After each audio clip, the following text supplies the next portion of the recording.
Hello guys, TAFHD here and welcome back to another video, and today we'll be taking a look at what I've bought on eBay. Now, not only have I bought one 12-inch PowerBook, I've not bought two 12-inch PowerBooks, I've bought three 12-inch PowerBooks, all for £25. Now, they were all sold spares and repair, but I'm pretty sure that at least one of these is working just fine, and they were just sold as spares and repairs, so I can't go and complain if it breaks or something like that. So I think at least one of them works, and today we're just going to take a look at these three. As I said, £25. I think three 12-inch PowerBooks for that price is pretty good. I do currently have a 12-inch PowerBook that's in pretty good condition. It's the box one I made a video about last year. And I guess if any of these are the same specification as that particular one, I'll have some nice spare parts for that one if I ever need it. And if these ones don't work now, they might all magically work. I honestly don't know, they might just need new hard drives or RAM or something like that. So I guess that is something we can investigate. We're not going to try and fix these today if they are broken. We're just going to take a look at them, see if they boot, and then if they do need fixing, we will do that in the future. Now, if this is something you're interested in, I've got another job lot of PowerBooks that are currently sat underneath my desk, which will have a video very soon. I got 5 for a very good price. If you would like to see that, make sure you leave a like and subscribe. That will be coming probably next week as next week's video. But that is enough talking. Let's take a look at these PowerBooks. So I'll take the top two away so we can just look at one at a time. Okay, so here is the first PowerBook we are going to look at. It's got some scratching on it, but to be honest, I don't really care. This is an old computer. If I take a look on the bottom, this says copyright 2002. So this is a very early one. I believe these came out in 2002 along with the 17-inch aluminium PowerBook, and they ran alongside the titanium 15-inch for about a year or so until the aluminium 15-inch came out. But that is not really relevant to today's video, so let's take a look around this one. I have given all of these computers a quick bit of a clean. I can do a better job if I really want to.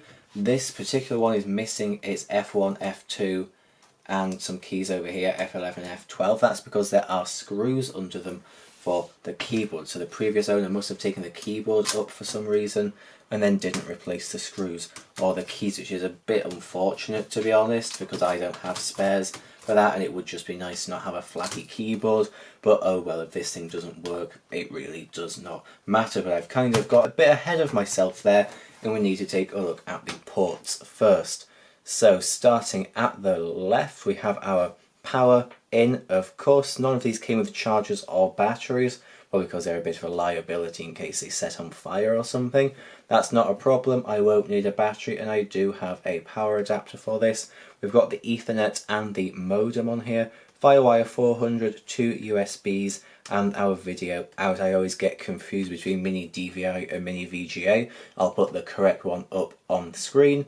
We then have audio in and out, and our Kensington lock there as well. On the front, as all PowerBooks do and early MacBook Pros, push button to open the hinge. This one still has a nice bit of a spring to it, which is always nice to see. Also, our power light is integrated into there as well. On the other side, we have an optical drive. I don't know if this works. I believe some of these computers, I can't remember if they're part of this job lot or the other one, the optical drives don't work. I should also say, those of the screws are either missing on this or are loose. That one's sticking out, and I could probably just unscrew it now. I'm guessing maybe hard drive has been removed. I honestly don't know. That's something we can investigate. On the back is the hinge. It looks a bit dented, which is a bit strange. I believe these are the speakers here. That one's been a little bit mangled.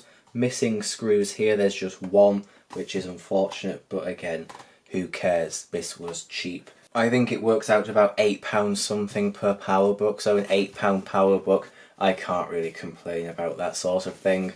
So let's move on to the bottom. The RAM is under there, and there's a security sticker over this. No returns if removed. This seller has previously been scammed by a buyer on eBay who bought a PowerBook, took out loads of working parts, then returned it with broken parts in it, claiming it didn't work, which is a bit scummy. So he now protects all his items by putting stickers over them.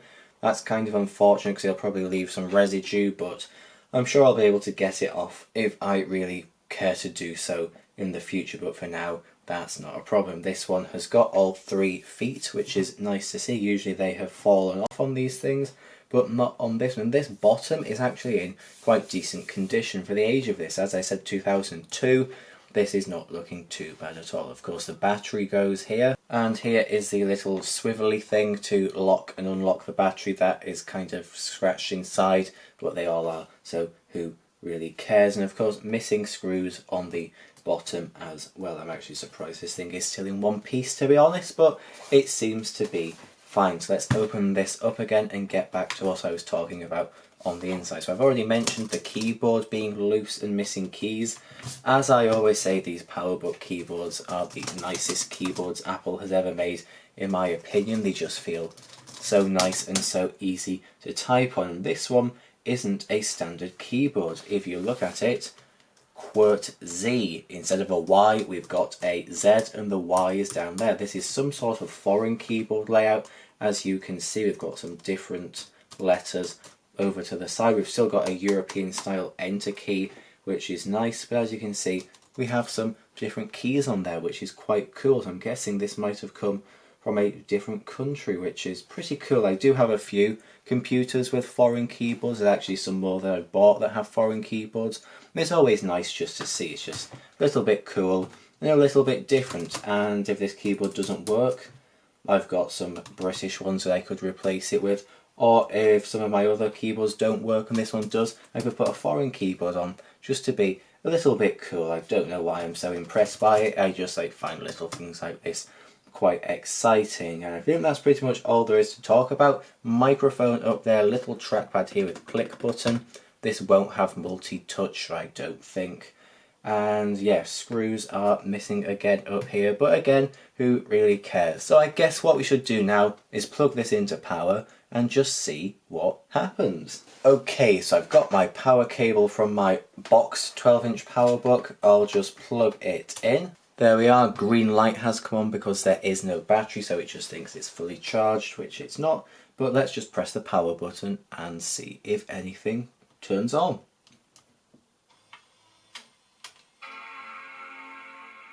We got a bong. That is always a good sign. So of course PowerPC takes a long time to show anything on the screen, so let's just be patient and see if anything does show up.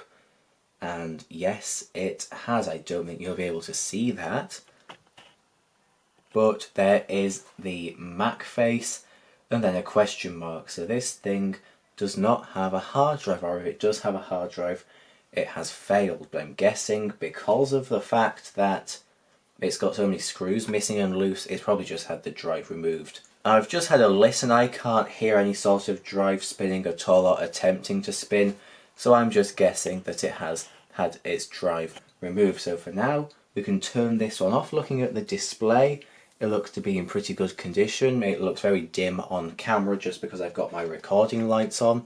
Maybe that will help. Yeah. There we are. You can see this is actually quite a nice looking display. There is some light bleeding visible on the camera. In real life it doesn't look too bad at all. So it looks like, if nothing else, we've got a nice display on this thing and it seems to be working just fine, apart from no hard drive. So this thing will have its own video in the future when we test it a bit further. But for now, let's turn this one off and move on to the next PowerBook. Before we move on to the next PowerBook, I forgot to look at the spec label in here. So this is a 1 GHz with 256 megabytes of RAM, and it would have had a 40 GB hard drive and the combo optical drive. Of course, we don't have the hard drive in there anymore, but I'm guessing we do still have the 256 megabytes of RAM. I would take the cover off now and check, but there's a sticker over one of the screws. I don't really want to mess with that right now. So usually with these computers, when I get them, I put a label on the front saying the specs and what's wrong with them and whatever. So I'm just going to have to, for now, go off that label, and I'll make my own label based off that. So I'll put on here the specs and also no hard drive, just so I know, just so I don't get confused about which is which. I do like to label my computers, so yeah, I'll put a label on this later so I don't get all confused. But for now, let's take a look at the next one. Okay, so here we are with PowerBook number 2, and this one is a little bit more ropey, I would say. The lid doesn't exactly shut properly, And looking at the front, lots of scuffing on there, as hopefully you can see. Also a bit of a dent up there as well. But looking at the bottom, this is a 2002 as well. So what do you expect? A little portable computer that's now 20 years old. Unless someone's like really cared for it, it's not going to look great. And again, equates to about £8 for this, so who really cares? Now looking at the side, of course, being another 2002, it's got all the same ports as you can see there. Also not really level, it's kind of coming apart a bit. I'm guessing that's just because there are screws missing.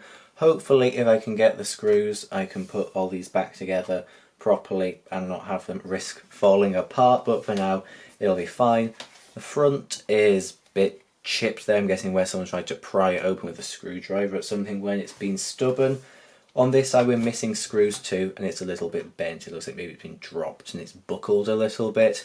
I don't know. On the back, same story again, missing screws and it's scratched, and there's some slight dents on the hinge as well. On the bottom, of course, no battery, as I've already said is the case with all of them. Another security sticker here. This one's missing all of its feet, so this one hasn't been looked after quite as nicely as the other one, I don't think. And we are missing the RAM door and our RAM. There's no RAM in this thing at all. It can only take one stick by the looks of it, and that one stick is missing, so this has no RAM, so that will go on my little sticker. I do have some spare RAM I could put in this, which I'm guessing I'm going to have to do to get this thing to boot. So in a minute I'll go get a stick of RAM and we'll see if this thing boots, because of course it won't do without the RAM. Looking inside here where it says the specs, this is also a 1 GHz 256 MB 40 GB hard drive and combo drive version. Of course the RAM is no longer accurate because there's no RAM in this, and going by the fact there's screws missing again, I'm guessing there's no drive in here too. So let's now open the lid and take a look. Oh dear, that's just flapping about down there. Don't think there's an airport card in here, but again, I don't really care. And this one also has a foreign keyboard. This one, it doesn't look like I did a very good job of cleaning it. It's actually really quite grubby. Actually, yeah, I don't think I must have touched this one at all. It is actually quite grim, so I will give this one a proper clean at some point. Again, we're missing function keys, but it does have the screws in it, so the keyboard has been screwed back down. It's just the keys have not been replaced. As you can see, this one is QWERTY, but we do have some special letters on here again. So I'm not exactly sure what region this is from or what the other one's from, but it is quite cool to see. This is actually really grim. I'm sure I did give these a clean, but I must have missed this one out because I'm an idiot. So I'm going to plug this one in again, even though I know it's got no sticks of RAM in it, just to see what happens. I don't think I've seen one of these try and boot without RAM before, so let's just see what happens. Okay, so a green light has come on the charger. Let's press the button.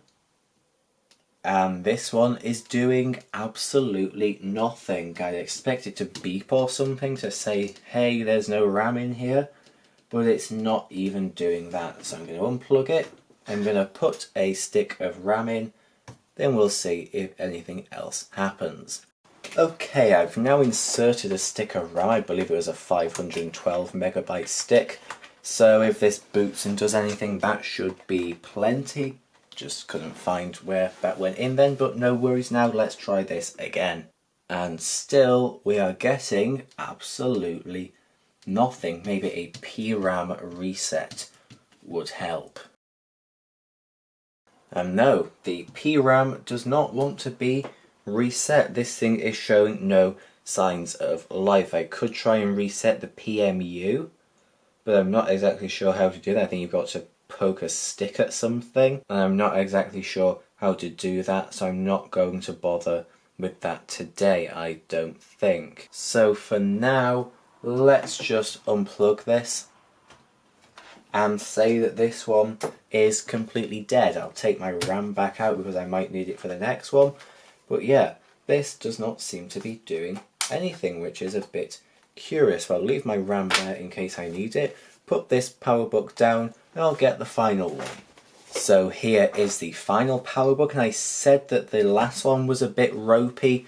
This one is also a bit ropey. You can probably see there that it is bent, which isn't great. Also at the side, missing more screws again. No screws on the back this time. We do have them on this side though, which is quite nice. But let's start on the bottom. This one does not have its RAM door stickered over, which is interesting. This one has lost 2 feet, but has kept 1, which is, I suppose, better than nothing. And let's take a look at the specs in here. I'm not sure if you'll be able to see that, just because of how small the label is, but it says 867 megahertz, 256 megabytes of RAM, 40 gigabyte hard drive, and combo optical drive. So this is only a 867 megahertz one, so this one is a lower end one. It also says up here copyright 2002, so it is from about the same time, but it is a lower end model compared to the other two, which were both 1 gigahertz. This one looks to still have its airport card in there, which is always nice to see. Maybe it'll still have RAM, maybe this one will have a hard drive, who knows. And this one is actually a little bit different to the other two. If we take a look there, that's a different video output. As I've already said, I can't remember the difference between mini DVI and VGA, but this is the other one. So what the others had, so I'll put that up on screen. I believe the rest of the ports are the same, however.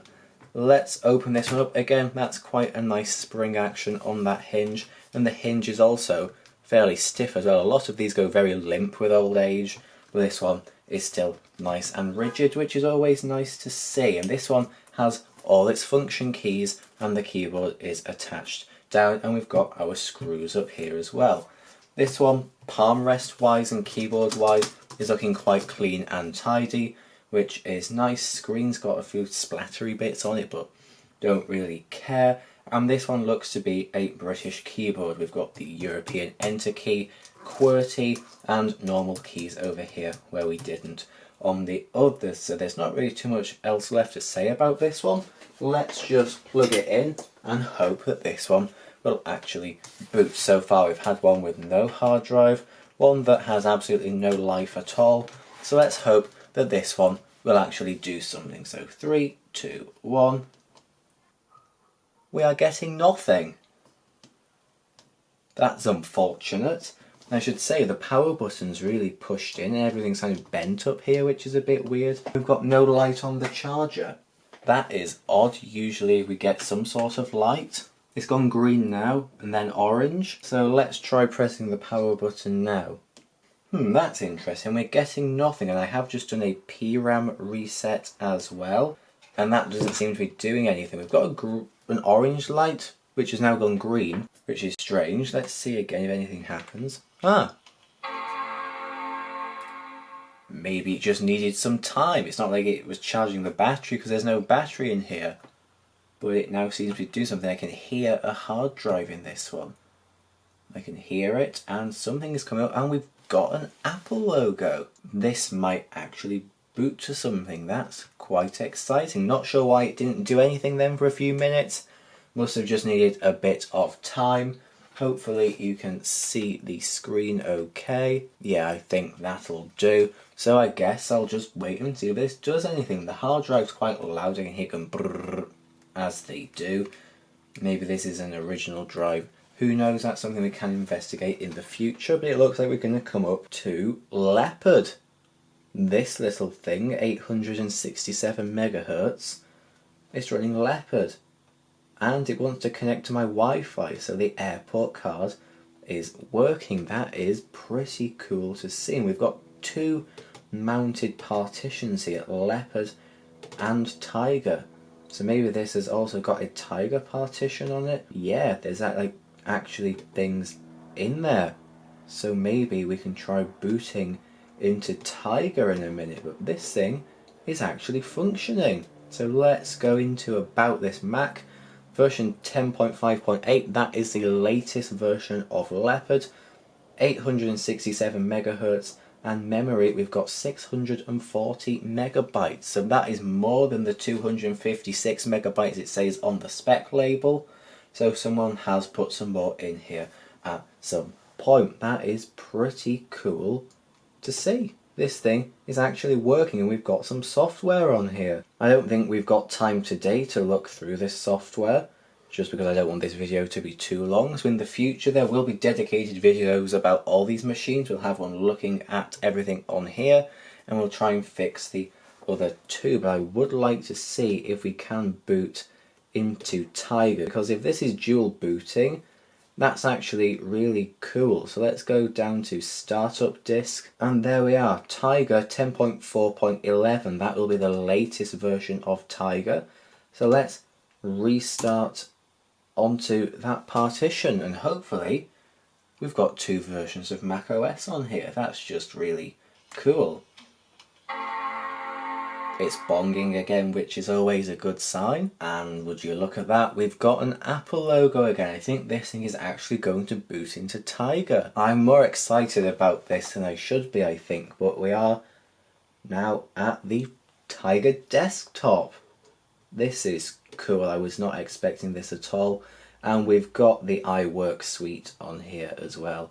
We've got iDVD, we've got iMovie, we've got pretty much everything you would ever need, and this looks to be a pretty standard install. This is showing exactly the same as it was in Leopard, other than the version and the startup disk.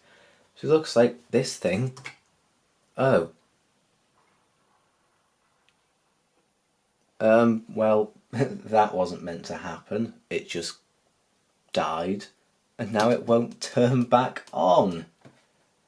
And the light has gone orange again. That soon went downhill. I'm not too sure. Maybe my charger's at fault here? I think the charging port's a bit loose. Look at that. As I wobble it, the light goes on and off. I'm not sure if you can see. So I think the charging port on this thing isn't the best. Let me route the cable behind the screen. Let's see, yep. Let's try that again. That's as pushed in as it will go, and it is showing up green. So hopefully that's just the charging cable or port being a bit ropey and this thing's not completely dead. Okay, so I'm pleased to report this thing has come back on successfully. Looks to be fine now. As long as I don't wiggle it too much, it should be okay. Let's test the speakers. Yeah, they're fine. This thing looks to be great. It's a bit wonky, a bit ropey and falling apart, but mechanically it seems to be fine. So I'm actually very, very pleased with this, and I think if the one that's completely dead is completely dead, maybe I can get some nicer parts of it for this one or something. I honestly don't know. That's all something to think about in the future, but for now I'm going to turn this off. It seems to be working just fine. Tiger and Leopard. It's actually quite exciting. So let's wait for this to go off. And I think that will then pretty much be the end of this video, and I'll do a little bit of a conclusion. Alright, so that's where I'm going to leave this video for today. We've checked out all three of these. All three cost £25, as I've already said. About £8 something each it works out to be about, which I think is pretty good. I've written some temporary labels on them just so I know what's going on. I just took a bit of masking tape down and then written on that.